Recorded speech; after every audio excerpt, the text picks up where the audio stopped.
Después de todo lo que he pasado, seguramente pensarás que estoy loco al intentar encontrarle aspectos positivos a la burocracia.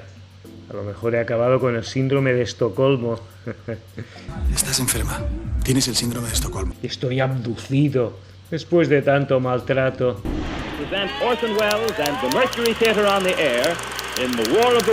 Hey, chalaos y chalas. Si es tu primera vez aquí, welcome. Si ya has estado aquí antes, welcome back. Primero vamos a repasar un poco la historia. A ver si conseguimos entender cómo hemos llegado hasta aquí. La palabra burocracia fue acuñada a principios del siglo XVIII por el economista francés Vincent de Gournay. Bureau quiere decir despacho, oficina, escritorio, y kratia viene del griego kratos, poder, dominio, gobierno. Esta circunstancia no es casual. Francia es seguramente uno de los países tradicionalmente más burocratizados del mundo. Y no hay que olvidar que España está gobernada precisamente desde el siglo XVIII por una dinastía francesa, los Borbones. Estoy convencido de que aunque no se le llamase así, la burocracia en cuanto a reglas y jerarquías debió surgir tan pronto como los asentamientos humanos empezaron a superar las decenas de personas, situación que se debió exacerbar con la invención de la escritura, cuya función primigenia era la de solucionar problemas contables. Esto se ve claramente en las primeras tablillas de madera, barro o piedra. Sí, los primeros usos de la escritura cuneiforme no fueron los 10 mandamientos o el código de Hammurabi. Fueron registros contables, principalmente de grano y otros bienes. Aquello que en principio nació como respuesta a la necesidad de mantener un cierto orden dentro de la creciente población humana, que gracias a la agricultura estaba abandonando la transhumancia. Y tiene pinta de que los astutos caudillos primitivos, si no desde su nacimiento, enseguida vieron la utilidad de la burocracia para controlar la riqueza de la población, a la cual ellos tenían derecho a un porcentaje en forma de impuestos. Otra tradición que se ha conservado hasta nuestros días. Todo ello garantizado por una legión de escribas, contables, recaudadores y soldados. Así entendida, la burocracia no dejaría de ser una especie de cadena de montaje, es decir, un proceso para automatizar y optimizar en la medida de lo posible la administración de asuntos humanos que requerían, por un lado, homogeneización.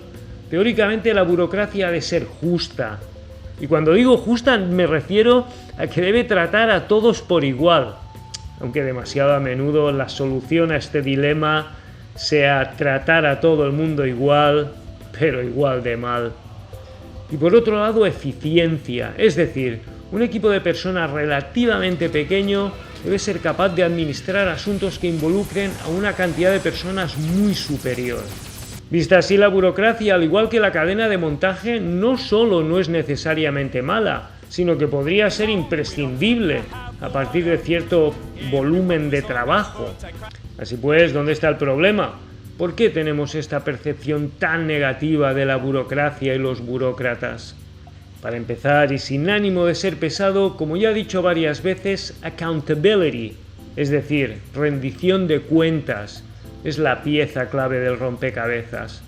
Sin rendición de cuentas, la burocracia se convierte en una auténtica caja de Pandora. I knew a girl at school called Pandora. Never got to see her box, though. Right. A saber, ineficiencia y desperdicio. Es difícil llevar a cabo las tareas cuando hay tantas reglas que seguir. Esto puede conducir a mayores costos para el contribuyente y también puede dificultar que las empresas operen de manera efectiva. La burocracia sin rendición de cuentas es mucho más susceptible a la corrupción. Es demasiado fácil que los funcionarios abusen de su poder.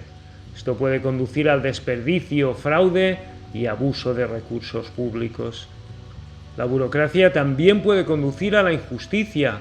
Puede ser difícil para las personas obtener los servicios que necesitan cuando hay tantas reglas y regulaciones que seguir. Esto puede afectar desproporcionadamente a aquellos que ya están marginados o en desventaja. Y por último, inmovilismo. Si a los humanos normales ya nos cuesta adaptarnos al cambio, las inercias burocráticas hacen que este cambio sea mucho más difícil todavía. Al final, la burocracia acaba convirtiéndose en un fin en sí misma, en lugar de un medio. Sin embargo, hay un problema tanto o más preocupante que los defectos de funcionamiento del sistema burocrático. Es lo que se conoce con la expresión italiana sottogoverno, es decir, el gobierno que va por debajo, o con una expresión inglesa que se puso de moda con Trump, el deep state, estado profundo, que aduce al hecho de que el poder acaba siendo ejercido de facto, no por el poder político elegido en las urnas, sino por el poder funcionarial, especialmente por los funcionarios de alto nivel.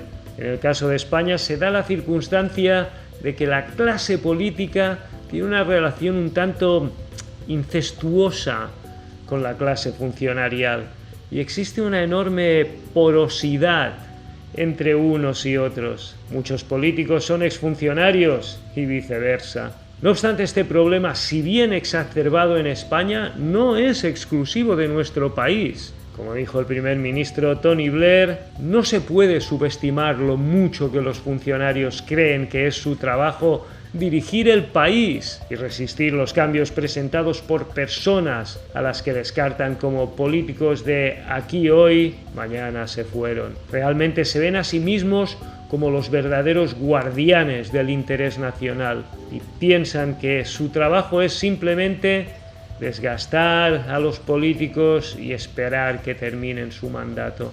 Los británicos, tan dados al humor mordaz, incluso popularizaron la comedia satírica de televisión de la BBC, Yes, Minister. Sí, señor ministro. Los movimientos y analistas políticos partidarios de un sistema burocrático estatal fuerte afirman que esto tan solo son teorías conspiracionistas de sectores liberales. Yo tan solo puedo especular, pero a mí me parece que la teoría de la maquinaria burocrática que mira por sus propios intereses no me parece descartable sin más. Seguro que en todas partes cuecen habas, pero...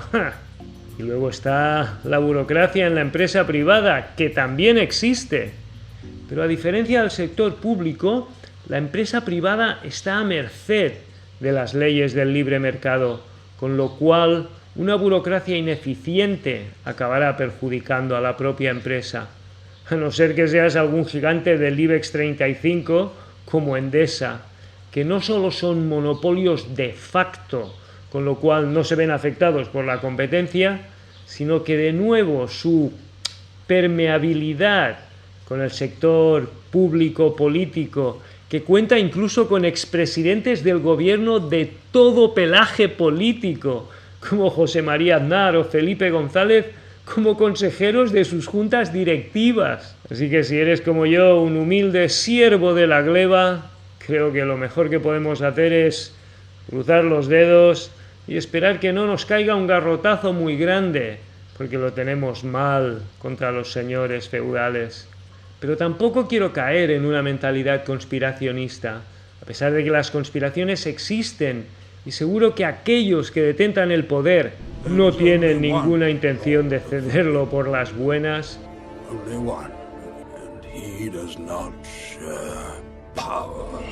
Mi experiencia con la burocracia, tanto pública como privada, me hace pensar que en la mayoría de los casos Confucio tenía razón. No atribuyas a la maldad aquello que se puede explicar a través de la estupidez y la incompetencia. Como siempre, gracias por aguantar hasta aquí. Comparte, suscríbete, dale al me gusta y toda la mandanga si crees que ha valido la pena. No te olvides de dejar tus comentarios, especialmente si no estás de acuerdo. Hasta que nos solamos.